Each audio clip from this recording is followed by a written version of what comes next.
শুভ সন্ধ্যা বন্ধুরা। তো এই দেখো সকাল সন্ধ্যাবেলা আমি একটু পিঠা বানাইতেছি।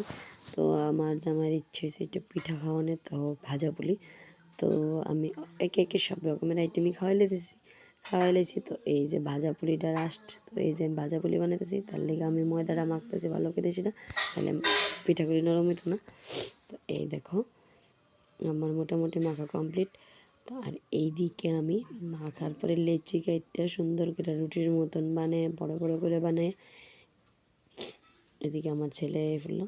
তো এইদিকে আমি রুটির মতন একটু বড় বড় করে বানাইয়া, তো নারিকেলের পুরটা আমার আগেই করা আসলো, যেহেতু আমি আগের দিন সিদ্ধ পুলি বানিয়েছি। তো আগের দিনে আমি নারকেলের পুরটা বানিয়ে রাখছিলাম।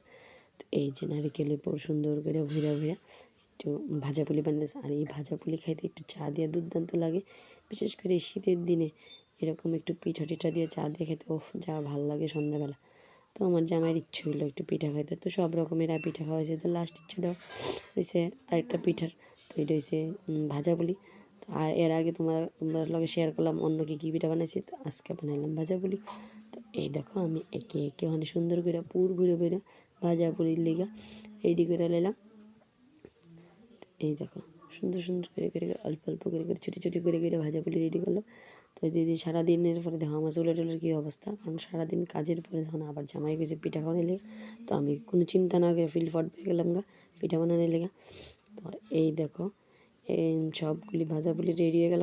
এখন আমার ভাজার পালা। তো ইন্ডাকশানে আমি তো গরম তেল বসাই দিলাম, আর এদিকে আমি একে ভাজালাম।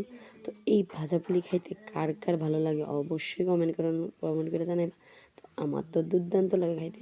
তো এর লেগে তাড়াতাড়ি করে সুন্দর করে বানিয়ে নিলাম। তো চলো টাটা, বাই বাই।